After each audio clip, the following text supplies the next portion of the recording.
So the other video I just recorded, I cut off myself. So this is all part of the same video thing.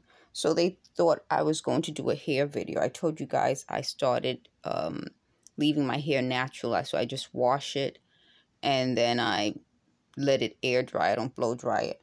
But this isn't the time for me to do hair videos right now, I told you about I'm in physical therapy. I'm going back and forth to doctors for the different things related to this. They wanted to try to say that these things aren't related to this. They are. But I was in the middle of a story when I was telling you. So someone I hadn't seen in years, I now count years and decades when it's been like since the 90s, and came into the boutique and I was talking to this person. And so I was going to see about pursuing going back to the job where we worked together, but I never did. Instead, as I worked at this place, I got promoted from a part-time sales position to a sales supervisor. So during the time I was at this job, people would just seem to come in. And, they even said it was supposed to be like, this is your life. I shut off the TV so that now you shouldn't hear anything, but you'll probably hear their technology. So if you have like a speaker system or something that can pick up sounds better, you'll hear that there's never silence in this apartment. There's a constant humming or this like whispering. So what they were saying during this is like, it was supposed to be like, this is your life. What kind of job puts their workers through that? It's a job. It's supposed to be a professional environment. So that was part of the setup where people started coming in, asking me certain questions. I told you about the question the guy asked. He asked about my ear, and it was this ear. So they said during this time, it was supposed to be my left side that was affected. For some reason, it's not. It's my right side. So then it seems like now it's both sides. But it was this ear.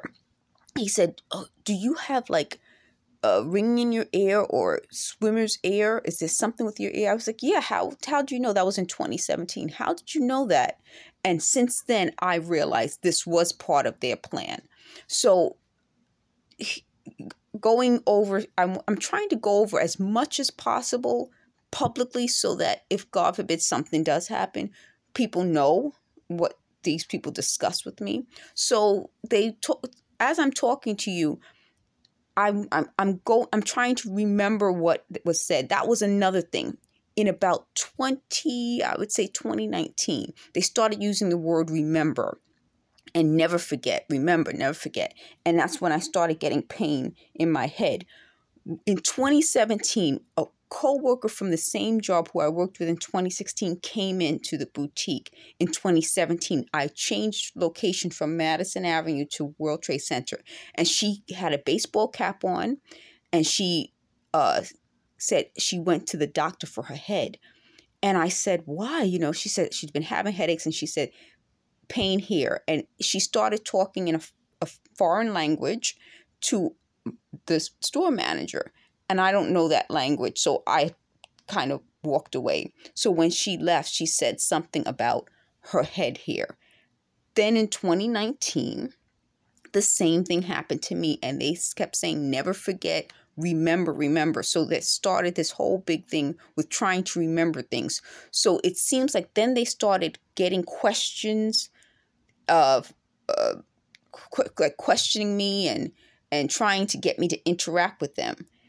Then they seem to get stories from people. So one of the stories that they just talked about, this is almost 6 o'clock in the morning, Saturday morning, January 21st, 2023, was something that happened with a guy I was dating in the 1990s. So when I say the 1990s, I'm trying to give you guys a year. Probably around 1998 or so, 1998. I was dating this guy on the job. He had, been interested. I was interested. And then something happened. And I said to a coworker, I said, people started to tell me, he still has a person in his life. I won't even get into all the details.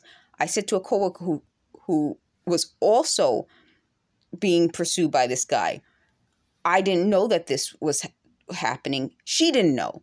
And I said to her, I didn't know this was an issue. And I said, I would like to speak to his girlfriend and let her know this is an issue, because everyone's talking about it. They didn't think I would tell you this story. Well, he got really upset. He called me. He was really pissed off. But then afterwards, he saw me again and he was trying to make nice. I have no reason to make nice with him. And this is my point. The stories that they're saying, they don't seem to know the full story. I know the story because I lived it. But these are the stories they wanted to have so that they can, I guess, put that in a book. That's my point about this. Every time they're collecting these stories from people, it seems like these stories don't seem to be based in what actually happened, but they're looking at it and it's the worst slant. What really happens is what I said. People on the job started gossiping. You're dating this guy who has a girlfriend. I had no idea. Why would they have that's my whole point with this whole situation of people. Why would you not say something if something's going on? That's why I'm doing this. Because God forbid something happens and it's happening to you, or maybe it won't happen to you until later. You will have this video to say, wait, this person said something. And that's my point about this whole situation. If you say something after the fact about something and you try to twist the story, then you're not helping. I'm telling you the facts so that this will help somebody, hopefully. So that's that story. What else did I want to deal with? So they're afraid that I'm going to start telling more of these stories. And I have to. This is really a matter of life and death. They say life or death. For me, it's life and death. How I live and how I die. So it's life and death for me. All of those, how you have rules, but when it comes down to your life, you have to break the rules. I'm breaking all the rules. I'm telling you folks exactly what's going on.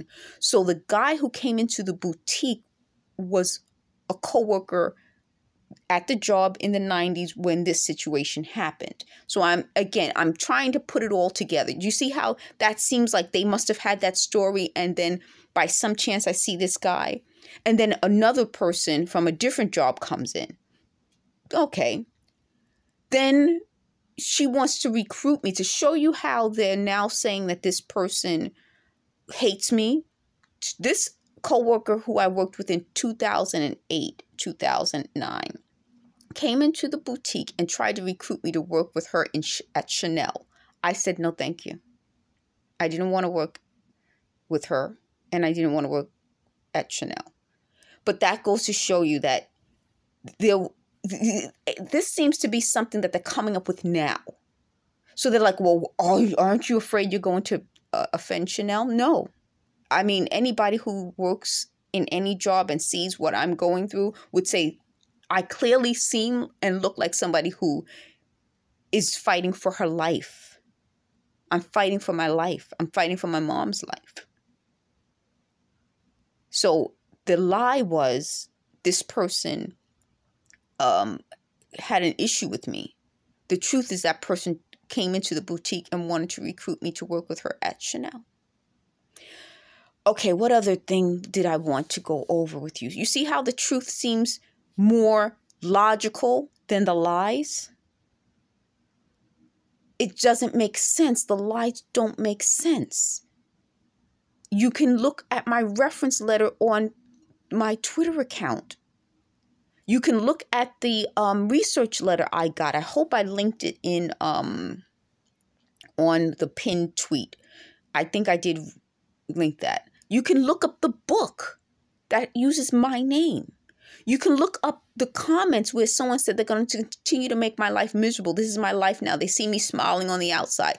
Isn't it funny that that comment came before I had these horrible diagnoses?